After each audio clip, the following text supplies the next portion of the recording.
Flomashkaram and Flomastate, welcome back to my channel. My name is Sumedh Chatterjee from the Flow Zone Academy, and I'm a flow state specialist, which means that I help you feel your best and perform your best. Today we're talking about a very interesting topic, which is a little bit woo-woo and esoteric, but I love talking about this topic, man.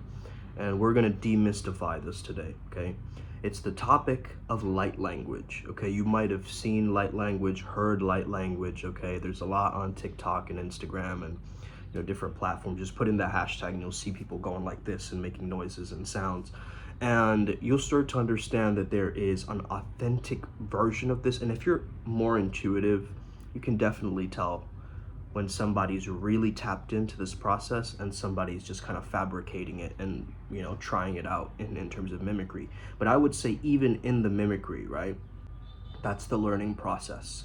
You've got to understand how to, first of all, take these frequencies that some of these elite channelers or people who are actually doing this at a great level are doing it to such an extent that you might get inspired or influenced by some of their words or terminologies, but all they're doing is letting go. Basically, they're going into a process where they're completely shutting off their prefrontal cortex, right? They're not taking any decisions in that moment. It becomes purely expressive. So from an arts angle, I notice light language being more so associated with a person's stream of consciousness expression, and scientifically as unconsciousness or a non-dangerous automatism, okay? You might have heard of people with epilepsy or seizures, or you might have seen people moving in their sleep and so forth, and talking in their sleep.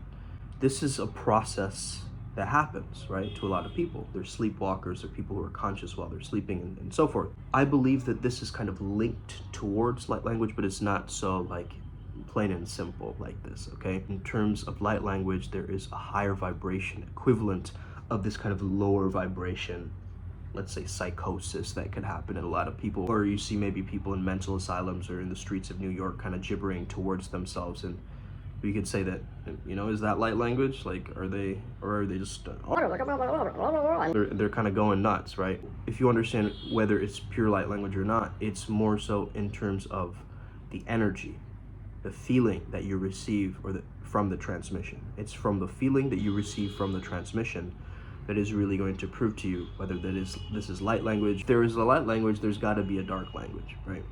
There's got to be a language of the darkness too. So we gotta differentiate, first of all, between these two and start to understand, not to cluster it or just put it into a box or categorize it. If you're brought up very religious or you have different understandings about this, or you think this is just kooky people being, kind of crazy, whatever your experience of this is, it is going to guide your journey along this path working, okay? What I've learned from my guides around this is what I'm going to share with you today, and take it or leave it, take it with a grain of salt. If you don't believe in this stuff, there's no point watching a video on it, right? Stick with your own skepticism. But for the people who maybe have listened or heard light language and they're getting some form of sensitivity from it, or a sense of like, whoa, I'm meant to be doing this on my path, like why am I going there, right? These understandings of you taking you back to your soul purpose, because it is this etheric thing that is happening and it is being recorded perhaps in a video, or maybe you're doing a session with somebody and they're using light language as an intuitive coach or something. We have to start to understand that we as human beings are the most advanced technology, okay? We can try to invent advanced technology. I was watching Ex Machina again the other day, and just like, how do we know when it surpasses that human state, right? And it's just AI. Like, we got to start to understand that we are the greatest AI. We are the greatest artificial intelligence, okay? Light language might just be a counter towards this bionic place, because you cannot capture it and you cannot use a human mind to try to, decontextualize it and scientifically analyze it. Okay. But what I have noticed is if you're just starting out on this thing, you want to practice mimicking other light language transmissions. So let's say you just go to YouTube, type in light language, see how they're pronouncing it and see how they're saying it, and try and mimic that yourself. Slowly, as you start to mimic and imitate more, and you practice maybe going into your own light language, you'll start to notice that it's going from a mimicry to a machinery or mechanical nature, okay? It will go from a clunkiness to a smoothness, if that makes sense, okay? So first of all, you need the neurological system in order to carry out those frequencies. So maybe they might start off slow, but eventually you want to create a smoothness, a flow with it.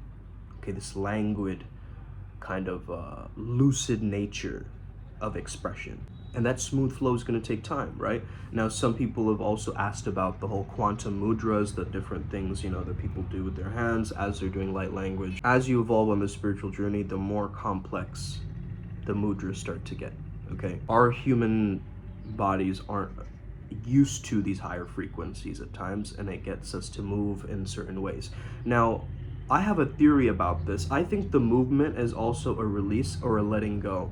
Because when we gibber uncontrollably, we're like letting go of something. Like we're right? We're just letting something out, right? We're expressing what needs to be expressed. And that release mechanism of letting go of something, we see someone else letting go of something, we feel like, I need to let go of this thing. Okay, so it's a transference in that sense. So I would say that the higher consciousness is more crystalline, more succinct, more associated with sacred geometry, right? So you might notice certain patterns where they're being very, they're shapes essentially that are being created. Now sometimes it might be moving very fast like this because it's light, okay? It's language of the light. It's not like very clear like this. Have you ever closed your eyes and you're in that hypnagogic or hypnopompic state and you see these little light floaties? You might have experienced this. They're just little streams of light, okay? Different fractal understandings from the universe, okay? Now this can't be easily translated, though, what these mean. But this is what people are concluding through the light language, is that they actually do mean something and they can change us. So a lot of people might ask me like, do you have a translation for light language? What exactly does this mean? Or what exactly does that mean? It's more so a feeling, okay? It's more so energetic downloads that you'll be getting through this. It's not going to be, you exactly knowing that this is what you're going to say and mean. Now you can have different channelers translate for you what light language means, but that's because everyone comes with a unique soul tone, right? They come with their unique frequency. When you go inwards, there's a very specific, unique frequency and vibration that you hold, okay? And that soul tone is different from other people's soul tone. So yes, I will agree that there is a lot of light language out there that's hella cringe, okay? I get that. But also a lot of it does come from somebody who's speaking from their heart, speaking from their soul. So it's really more so a soul language, a heart language that we're speaking. It's not a human, it's not like French or Spanish or, German. It's not like the languages of earth, right? That we can kind of have conjugations for them and grammar. No, this language is purely felt language. It is something very visceral that you get to experience through a being or a channeler, or even maybe you experiencing it as the channel yourself. You will notice that if you're feeling greater in your purpose, higher frequencies, you'll automatically do this. In religion, they call it, speaking in tongues. You might have heard of this, like the Holy Spirit takes over and somebody just starts speaking in tongues, right? What is that speaking in tongues? The tongue is relating to the palate of the mouth. The palate of the mouth is the thing that is connecting you to your microcosmic orbit, okay? In the Taoist understanding. So the more, when you touch your tongue on the roof of the mouth, it closes the cycle of the microcosmic orbit, and when you take it down, then you are actually breaking the flow up. So it's like stopping the flow of that chain. But so it's like zhoo, zhoo, zhoo. So as you're chanting, doing mantras, as you're touching your tongue at the roof of the mouth, right? It's creating this impact, right? This is like the science of mantras too, in a sense, right? You understand it. We got to understand it from this lens. I'm a smart guy, so I can look at this from my own angle. So in order to practice this, number one, you got to be honest with yourself, okay? Honesty is the best policy in this. You got to remain open-hearted, okay? and also open-minded in a sense, because your mind is definitely going to come in, your ego is going to come in and be like, this is ridiculous, you're stupid, this is childish gibbering, you're crazy, you know, have you taken your meds today? Like, you know, these kinds of comments from people, which are very normal because, hey, they aren't even in the dojo yet. You get what I mean? They haven't even stepped foot into the spiritual process. So of course they're going to judge it, and they're going to be very judgmental. But you can't be judgmental about your own light language, right? Because then you're just creating more barriers and limits towards yourself, you see? So you got to practice dropping into your heart, which is your second brain, okay? You got to remain unconditioned, be the uncarved block, as they say in Taoism, right? Be the one before any conditioning. Become pure, open-hearted. You'll start to notice light language pummeling its way through, okay? It can even show up in your artwork at random times. I've noticed that, you know, a lot of artists who, let's say, for instance, Jackson Pollock, you know, which is reminded as I watched Ex Machina yesterday. I think of Jackson Pollock and I think this man is using channeling, he's using automatism, right? He knows he kind of knows what the painting is going to look like, and it's kind of intentional, but it's also not intentional. It's like being guided by something. How do we know that Jackson Pollock isn't tapping into light language, right? How do we know that some other experimental artists aren't tapping into this infinite, unseen, hidden quantum field? So this soul tone, these frequencies and patterns that maybe you might be tapping into as you're more greater along in your spiritual process, maybe you're more enhanced or you're more psychic in your senses, okay? These terms, by the way, they're going to become very normalized in the future. I truly believe that, okay? Channeling is going to be normalized, you know, psychics, tarot, all these words, they're going to be more normalized, and they're going to be scientifically backed. I understand this in the future. That's where we're going, right? We're going into the 4D very slowly. We're making that shift, and some may even believe that we might be ending the whole process of that kind of dark phase that we're going through too. So people might ask me, you know, how do I learn these quantum mudras? Should I channel them? Or is there a way to translate them or learn them? Understand this, there are certain meridians, there are certain chakra points that are on your hand and on your feet, okay? Now, I don't think light language people consider the feet, okay? I do. Through my light language, I consider the feet as well, because my feet are connecting me to all my organs. I understand that. A foot massage is one of the greatest ways that you can do a quick clearing, actually, if you think about it. So our energy vibrates at the end of our vicinity, right? The blood flow goes to our fingers. Or try this, right? Try not opening your fingers, okay? And notice how that feels. Now open your fingers up and notice how much energy that you just got. So already my hands are shaking, full of prana, shaking, full of energy, okay? But now, not so much. So the space in between is very, very key, okay? When you're using your hands, especially for Reiki or healing yourself and so forth, okay? So your hands are gonna be very, very important and key. Your hands have different points where you can tap, and it might show different areas that are more beneficial towards things. So what do our hands actually represent? Our ability to create, okay? We are creators. The thumb is associated with the sacral throat chakra. This is the middle finger is the solar plexus, right? Very ego, right? Flipping someone off. Then we have the third eye over here, okay, the ring finger, and the pinky being associated with the heart chakra, okay? So you understand the chakra system through the fingers, you'll understand the quantum mudras a little bit better. Our palms direct energy to where we need it in the body, okay? Your body has the answers. So energy is finding a way to latch itself onto an existing pattern, a pattern of energy or your soul tone. So as your hands are moving, they're speeding up, they're actually charging or activating the energy, okay? And with those patterns, you're now drawing it out or doing certain things that allow you to express that energy. So it is taking your regular normal experience into a fractal sacred geometry experience. You'll notice that when you do this, your body kind of feels like dancing bubbles, okay? It feels like you're uplifting, like something is opening up inside and something is flowing out of you, basically. You'll receive lots of divine inspiration during this time too if you're receiving these downloads. They're going to also soothe your soul, during the process. Okay, shout out to Ashley, whose video I just saw today before recording this. And yeah, it just reminded me randomly, like, yeah, you know, this is used to soothe our souls. Okay, it's a soul soother.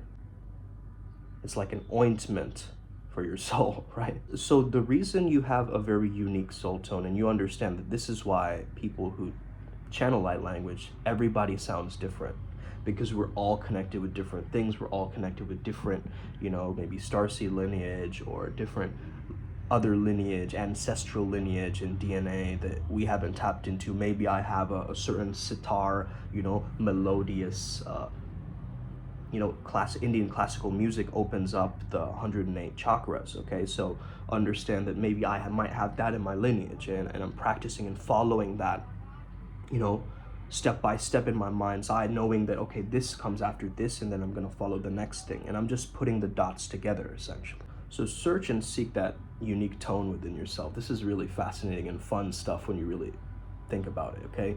You don't have to let the skeptics or the doubters, whether that's even your own family, you know, maybe they're judging you, or they're like hardcore, like being like, oh no, my child, they're off the deep end, they're absolutely nuts, okay, whatever they're saying about you. So first of all, you have to try Googling the strange gibberish that pops into your mind, okay?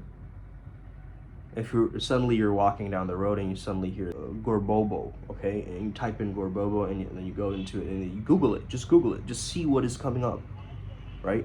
There might be something that you are missing. There might be another being or entity or spirit trying to speak to you and through this language to you. I've noticed that I like to experiment because I know the sacred geometry link with light language. I also love going in a spiral with it when I'm drawing it out or writing it down, my light language. A lot of the times it can be translated through many different ways. It doesn't only have to be through quantum mudras. It can also be through writing. It can also be through speaking. Okay, you can also do it through visualizations. So you can basically use all your senses, right? But you need to actually boost it up in terms of the clear knowing, the clear seeing, right? The clear sensing. The clear audience, right? The clear hearing. So the clarity with which you receive this information, right? Clear or clair is associated with clarity. So the more clarity that you have with these expressions and downloads, the greater you're going to enhance yourself with this. So I've found personally that I like to use gematria. Now gematria is a kind of Hebrew, a mathematical kind of equation calculator that kind of connects different words in the Hebrew texts and things like that. There's an English version of gematria too. There's a Hebrew version, there's a Jewish version, right? So we got to use the version that is most applicable to us and that we most resonate with. But it really differs, right? So you can use whichever version you want. I like to go to gamatrix.org and just type in that word or that, you know, light language term that just popped into your mind, and just type it in and see what comes up in the search results, right? And it'll give you a string of numbers. Put those string of numbers back into gematria and just see what comes up. And sometimes you'll be surprised at some of these different things that people have searched, right, on this platform, being connected to those random string of numbers. So we understand that we are connected through mathematics, the Fibonacci sequence, pi, okay, the golden ratio, all these things, right? So we know that there is a code, a geometry of the planet that is slowly forming. So the unmanifest form into the form, right? This could be one of the secrets to manifestation if we really think about it, right? So what if the light language is just a liminal field, the space of what is unformed yet, and we're still picking together the concepts? And I have the theory also that the more abstract a concept is, the closer it is to the divine, right? We don't have human understanding to perceive what that is, but once we go higher in our own vibration and we start, you know, feeling really good, or we're in an ecstatic or blissful state, this is much more natural to us that we get these, you know, different types of inspiration, right? We're being breathed into. Essentially, that's what inspiration means. Ego is one of the biggest blockers, I would say, for this. Specifically, you know, it's the ego that says, you know, this is all stupid, this is ridiculous, why are you doing this?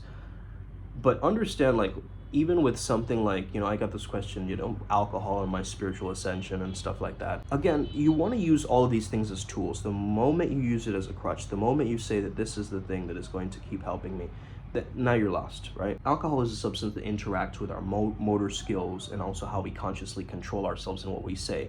So it might put us into a place where we're not playing that character role anymore, right? So the mask comes off, the ego starts to tell the truth, and the boundaries of the character that you're presenting is kind of crumbled away. And so you're uninhibited, right, through alcohol. But again, there's a reason why they call it spirit, right? Everything is a tool. The moment you realize this will change your life. So a lot of these different things that you're taking are amplifiers, but what if you're feeling an unconscious, unprocessed dark thing that you're then mixing with that particular consciousness of that substance that you're intaking, right? And now it's gonna probably distort some of the light language codes, and it'll have its own flavor to it. It's like adding a new ingredient into the food that you're cooking with. It's going to change the flavor of it in some sense.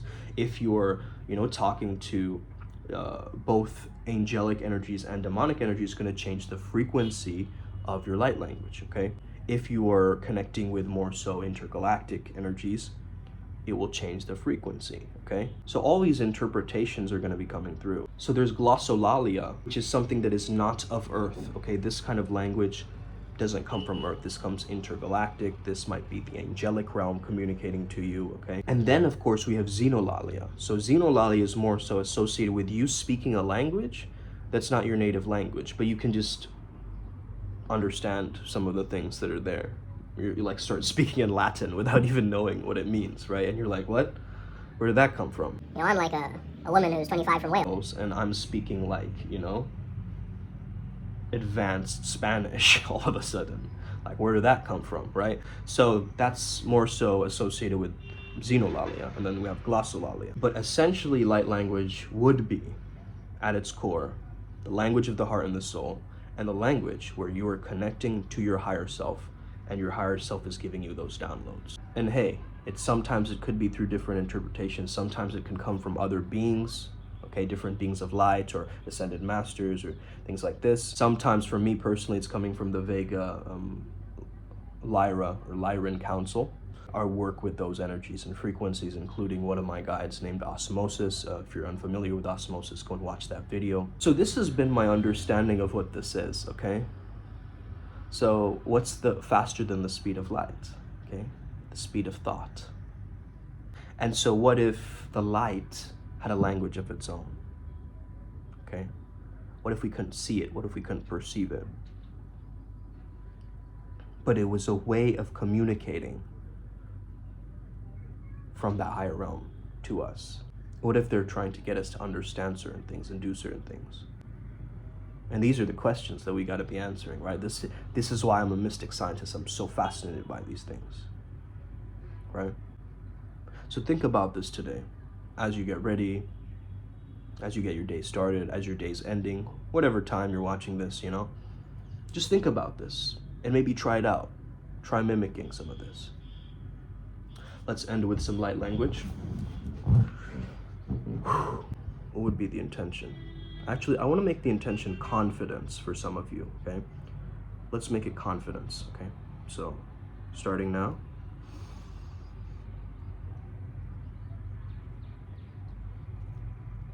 Jala yo shela sasa chimanjamba se lasa serisha bashana. Singya sise sasa namada shara chanda. Deshara shanda shara sharavana shinamanoishi lisa ishi shovala hri shabara pamanam. Be shabara saba shaba show she di ti bidi biju bada bali bidi bidi buho shonan blashtan tush koshan amada shabadadi shukua. Asamundos Spirishanja humans Hishiko Shimasho Shibahasa says that feel your solar plexus. Just imagine it kind of vibrating around you. the energy of your solar plexus coming out, kind of vibrating around you. Good.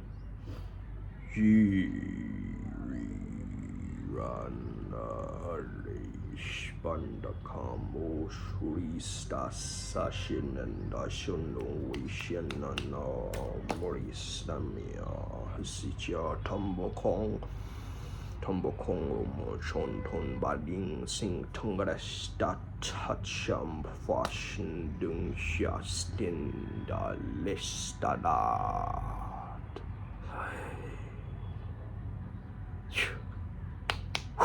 Okay, good. Thank you for that. Thank you for letting me express that to you. I hope you feel that confidence that just awakened within you and carry that forward with you today. Hold your head up high, okay? Strong, sharp spine, strong backbone. We got this. Upward spiral gang. May we never be the same again. Os, talk soon.